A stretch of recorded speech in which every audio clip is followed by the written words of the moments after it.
बिस्मिल्लाहिर्रहमानिर्रहीम। नाजरीन, आप देख रहे हो मामा देसी इन्फो।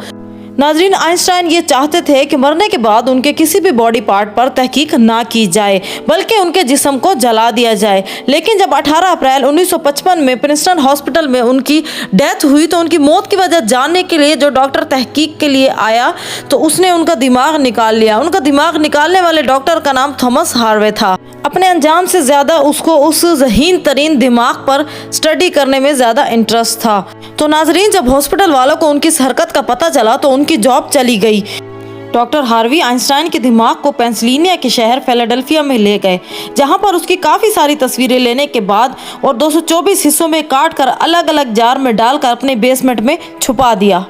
1955 के 30 सालों बाद 1985 में आइंस्टाइन के दिमाग पर एक स्टडी पेश की गई। 22 सालों तक दुनिया के बेशुमार न्यूरोपैथोलॉजिस्ट ने आइंस्टाइन के दिमाग पर स्टडीज की, रिसर्चेस की और पता ये चला कि आइंस्टाइन का दिमाग जो है वो एक आम नॉर्मल दिमाग से बहुत ज़्यादा मुख्तलिफ था। और उसकी एक मुख्तलिफ होने की मेन वजह उनका कॉर्पस क्लूजम नामी एक मादा था जो दिमाग का एक हिस्सा होता है। अभी कॉर्पस क्लूजम का मकसद क्या होता है? इसका मकसद ये होता है कि जब आप कुछ टाइप कर रहे होते हैं, कुछ ना कुछ दोनों हाथों से टाइप करते हैं, तो आपके राइट हैंड से अगर कोई गलती होती है तो आपका लेफ्ट हैंड फ़ौरन उस गलती को मिटा देता है। इसका मतलब ये हुआ कि कॉर्पस कैलोज़म हमारे लेफ्ट एंड राइट दोनों ब्रेन्स के आपस में जो है वो मिलाता है, उनको अटैचमेंट बनाता है। अगर एक दिमाग से गलती हो जाती है, यानी कि लेफ्ट साइड से गलती हो गई, तो राइट साइड वाला जो है दिमाग फ़ौरन उस गलती को सुधारने के लिए उसको जो है वो सिग्नल भेजता है। और आइंस्टाइन का कॉर्पस कैलोज़म आम इंसानों से बहुत ज़्यादा बड़ा था, यानी कि उसका राइट और लेफ्ट ब्रेन का कनेक्शन आपस में बहुत अच्छा था।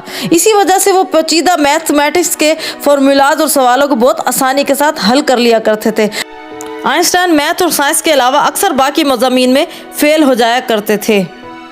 आइंस्टाइन काफ़ी पेचीदा मसाइल को एक ही वक्त में हल करने की सलाहियत रखते थे। रिसर्चर्स का ये कहना था कि आइंस्टाइन के कॉर्पस कैलोज़म के अलावा उनके दिमाग का स्ट्रक्चर भी दूसरे लोगों से बहुत ज़्यादा मुख्तलिफ था और इसी वजह से उनका न्यूरॉन का बहाव भी काफ़ी ज़्यादा तेज़ था। और न्यूरॉन के अच्छे फ्लो की वजह से मैथ की कैलकुलेशन जो थी आइंस्टाइन की बहुत ज़्यादा अच्छी थी। अल्बर्ट आइंस्टाइन बहुत से मैथ्स के फार्मूलाज को बगैर लिखे ही अपने दिमाग में हल कर लिया करते थे। रिसर्च पेपर्स में इनके न्यूरॉन के बहाव की एक और बड़ी वजह भी बताई गई कि जब आपके दिमाग का वज़न किया गया तो 1230 ग्राम था, जबकि आम लोगों के दिमाग का वज़न 1400 ग्राम होता है। एक अहम सवाल जो कि अभी भी सामने था कि आइंस्टाइन बचपन से ही इतने ज़्यादा जीनियस थे या फिर उन्होंने प्रैक्टिस कर करके अपने दिमाग को इतना ज़्यादा काबिल बना लिया था।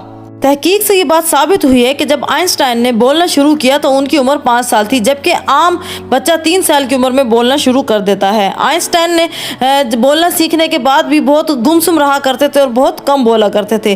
चीज़ों को ज़्यादा देर तक याद रखने की सलाहियत आइंस्टाइन में बहुत ज़्यादा कम थी।